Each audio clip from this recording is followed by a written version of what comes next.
ರಾಜ್ಯಸಭಾ ಚುನಾವಣೆಯಲ್ಲಿ ಅವಿರೋಧ ಆಯ್ಕೆಯಾಗಿದೆ. 4 ಅಭ್ಯರ್ಥಿಗಳು ಅವಿರೋಧವಾಗಿ ಆಯ್ಕೆಯಾಗಿರೋದು ಮಲ್ಲಿಕಾರ್ಜುನ್ ಖರ್ಗೆ, ಮನ್ಸೂರ್ ಅಲಿ ಖಾನ್ ಹಾಗೆ ಪವನ್ ಖೇರಾ ಕಾಂಗ್ರೆಸ್ನಿಂದ ಅಭ್ಯರ್ಥಿಗಳಾಗಿ ನಾಮಪತ್ರವನ್ನ ಸಲ್ಲಿಸಿದ್ರು. ಅವಿರೋಧ ಆಯ್ಕೆ ಮೂವರದ್ದು ಕೂಡ ಆಗಿದೆ. ಹಾಗೆ ಪ್ರೊಫೆಸರ್ ಎಂ ನಾಗರಾಜು ಬಿಜೆಪಿ ಅಭ್ಯರ್ಥಿಯಾಗಿ ಕಣಕ್ಕಿಳಿದಿದ್ದ ಪ್ರೊಫೆಸರ್ ಎಂ ನಾಗರಾಜು ಕೂಡ ಅವಿರೋಧವಾಗಿ ಆಯ್ಕೆಯಾಗಿದೆ. ಚುನಾವಣಾಧಿಕಾರಿ ಕೆಎಂ ವಿಶಾಲಾಕ್ಷಿ ಬಗ್ಗೆ ಅಧಿಕೃತ ಘೋಷಣೆಯನ್ನು ಹೊರಡಿಸಿದ್ದಾರೆ. ಪ್ರಮಾಣ ಪತ್ರ ಪಡೆದಿದ್ದಾರೆ ಗೆಲುವು ಸಾಧಿಸಿದ ಅಭ್ಯರ್ಥಿಗಳು. ಕಾಂಗ್ರೆಸ್ನಿಂದ 3 ಹಾಗೆ ಬಿಜೆಪಿಯ ಓರ್ವ ಅಭ್ಯರ್ಥಿಯ ಅವಿರೋಧ ಆಯ್ಕೆಯಾಗಿದೆ.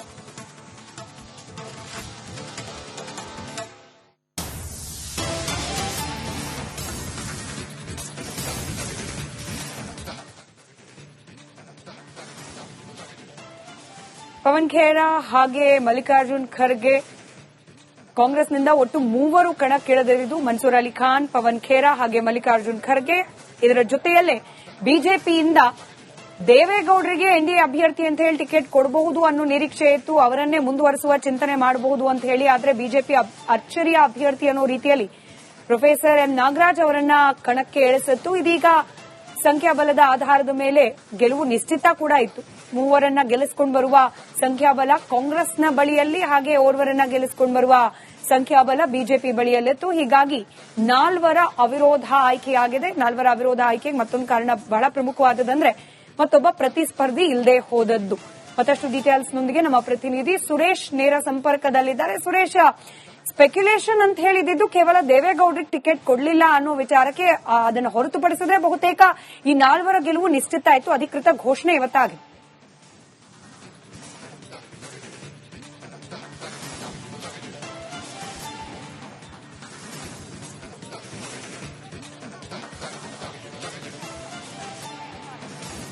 ಎಸ್ ಸ್ಮಿತಾ, ರಾಜ್ಯಸಭೆಗೆ 4 ಅಭ್ಯರ್ಥಿಗಳು ಏನು ಬಿಜೆಪಿಯ ಒಬ್ಬರು ಮತ್ತೆ ಕಾಂಗ್ರೆಸ್ನ 3 ಅಭ್ಯರ್ಥಿಗಳು ಕೂಡ ಈಗ ಅವಿರೋಧವಾಗಿ ಆಯ್ಕೆಯಾಗಿರ್ತಕ್ಕಂಥದ್ದು. ಯಾಕೆಂದ್ರೆ ಯಾರು ಕೂಡ ಹೆಚ್ಚುವರಿಯಾಗಿ ಸಲ್ಲಿಸಿರಲಿಲ್ಲ. ಒಬ್ಬರು ಸ್ವತಂತ್ರ ಅಭ್ಯರ್ಥಿಯಾಗಿ ಸಲ್ಲಿಸಿದ್ರು, ಅವ್ರಿಗೆ ಯಾರು ಅನುಮೋದಕರು ಇಲ್ಲದರಿಂದ ಸಹಿ ಹಾಕಿರಲಿಲ್ಲ, ಶಾಸಕರ ಬೆಂಬಲ ಇರಲಿಲ್ಲ. ಹೀಗಾಗಿ 4 ಕೂಡ ಅಧಿಕೃತವಾಗಿ ಇವತ್ತು ಚುನಾವಣಾಧಿಕಾರಿ ವಿಶಾಲಾಕ್ಷಿ ಅವರು ಘೋಷಣೆಯನ್ನು ಮಾಡಿದ್ದಾರೆ. ಫಸ್ಟ್ ರಿಯಾಕ್ಷನ್ ಕೊಡೋದಕ್ಕೆ ನಮ್ಮ ಜೊತೆಗೆ ಮನ್ಸೂರ್ ಅಲಿ ಖಾನ್ ಅವರು ಇದ್ದಾರೆ, ರಾಜ್ಯಸಭಾ ಸದಸ್ಯರು. ಅವ್ರನ್ನೇ ಮಾತಾಡ್ಸೋಣ. ಸರ್ ನಮಸ್ತೆ, ಕಂಗ್ರಾಚುಲೇಷನ್ಸ್. ಹಾಗೇನೆ ಏನ್ ಅನ್ಸುತ್ತೆ ಸರ್ ಈಗ ಫಸ್ಟ್, ಯಾಕೆಂತಂದ್ರೆ ರಾಜ್ಯಸಭೆಗೆ ಎಲೆಕ್ಟ್ ಆಗಿದ್ದೀರಿ. ಈಗ ಹಿಂದೆ ಕೂಡ ಎಂಪಿ ಎಲೆಕ್ಷನ್ಗೆ ಫೈಟ್ ಮಾಡಿದ್ರಿ, ಆಗಿರಲಿಲ್ಲ. ಕೊನೆಗೂ ಕೂಡ ರಾಜ್ಯಸಭೆ ಸದಸ್ಯರಾಗಿ ಹಾಕಿದ್ರಿ. ರಾಜ್ಯದ ವಿಚಾರವಾಗಿ ಏನೆಲ್ಲ ವಿಚಾರಗಳನ್ನ ಧ್ವನಿ ಎತ್ತಬೇಕು ಅಂತ ಅನ್ಕೊಂಡಿದ್ದೀರಿ ಸರ್ ರಾಜ್ಯಸಭೆಯಲ್ಲಿ? ಮೊದಲು ನಾನು ನಮ್ಮ ಪಕ್ಷದ ಲೀಡರ್ಶಿಪ್, ಕಾಂಗ್ರೆಸ್ ಹೈಕಮಾಂಡ್ ಲೀಡರ್ಶಿಪ್ ಮತ್ತೆ ಸ್ಟೇಟ್ ಲೀಡರ್ಶಿಪ್ಗೆ ಧನ್ಯವಾದ ಅಂತ ಕೇಳಿಸ್ಕೊಂತೀನಿ. ಮತ್ತೆ ಕರ್ನಾಟಕದ ವಿಷಯ ಏನಿದೆ, ಇಶ್ಯೂಸ್ ಏನಿದೆ, ಅದು ಪಾರ್ಲಿಮೆಂಟ್ ನಲ್ಲಿ ಅದು ಧ್ವನಿ ಎತ್ತೀನಿ ನಾನು.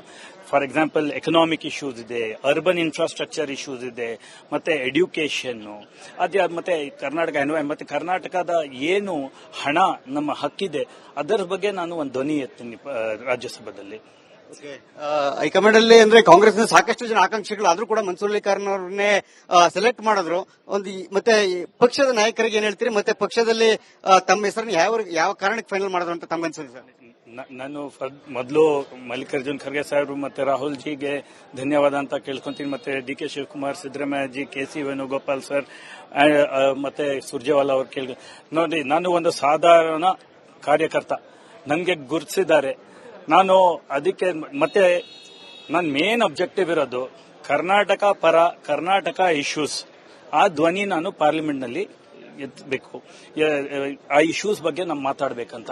ಅದಕ್ಕೆ ನನ್ನ ಮೇಲೆ ನಮ್ಮ ಪಾರ್ಟಿ ಪಕ್ಷ ಹೈಕಮಾಂಡ್ ಒಂದು ಕಾನ್ಫಿಡೆನ್ಸ್ ಕೊಟ್ಟಿದ್ದಾರೆ. ಸೊ ಅದು ನಾನು ಕರ್ನಾಟಕಕ್ಕೆ ಸೇವೆ ಮಾಡಕ್ಕೆ ಒಂದು ಅವಕಾಶ ಸಿಕ್ಕಿದೆ ನನಗೆ. ರಾಜ್ಯದ ಜನರು ಮನ್ಸೂರ್ ಅಲಿ ಖಾನ್ ಅವರಿಂದ ರಾಜ್ಯಸಭೆಯಲ್ಲಿ ಏನನ್ನ ನಿರೀಕ್ಷೆ ಮಾಡಬಹುದು ಅಂತ? ನಾನು ಅವ್ರ ಹಕ್ಕಕ್ಕೋಸ್ಕರ ಹೋರಾಟ ಮಾಡ್ತೀನಿ ರಾಜ್ಯಸಭಾದಲ್ಲಿ. ಮತ್ತೆ ನಾನು ಕರ್ನಾಟಕದ ಏನೇನ್ ಇಶ್ಯೂಸ್ ಇದೆ, ಮತ್ತೆ ನಮಗೆ ಎಕನಾಮಿಕಲಿ ಏನು ಸೆಂಟರ್ ಫಂಡ್ಸ್ ಕೊಡಬೇಕು ಅದರ ಬಗ್ಗೆ ಹೋರಾಟ ಮಾಡೇ ಮಾಡ್ತೀನಿ. Thank you Mansoor Ali Khan sir. Thank you.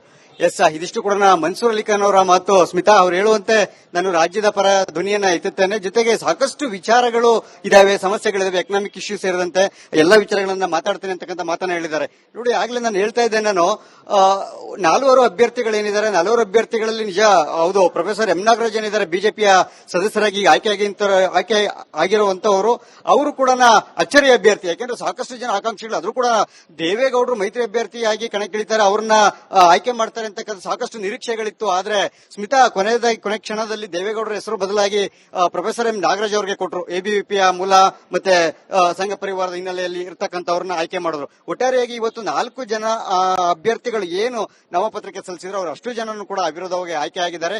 ಇಂದಿನಿಂದ ಅವರಿಗೆ ಇನ್ನೇನು ಅಂದ್ರೆ ಇವತ್ತು ಅಥವಾ ನಾಳೆ ಅವರಿಗೆ ಅಧಿಕೃತವಾಗಿ ಪ್ರಮಾಣ ಪತ್ರ ಕೂಡ ವಿತರಣೆ ಆಗುವಂತಹ ಸಾಧ್ಯತೆಗಳು ಇರತಕ್ಕಂಥದ್ದು. ಸೊ ಅಲ್ಲಿಗೆ 4 ಕೂಡ ರಾಜ್ಯದಿಂದ ಆಯ್ಕೆ ಆಗುವಂತಹ ಅಂದ್ರೆ ರಾಜ್ಯಸಭಾ ಪ್ರಕ್ರಿಯೆ ಏನಿತ್ತು ಆ ರಾಜ್ಯಸಭಾ ಚುನಾವಣೆ ಪ್ರಕ್ರಿಯೆ ಸಂಪೂರ್ಣವಾಗಿ ಮುಗಿದಿದೆ ಅಂತಾನೆ ಹೇಳ್ಬೋದು. ಸ್ಮಿತಾ, ಧನ್ಯವಾದ ಸುರೇಶ್ ಮಾಹಿತಿಗಾಗಿ.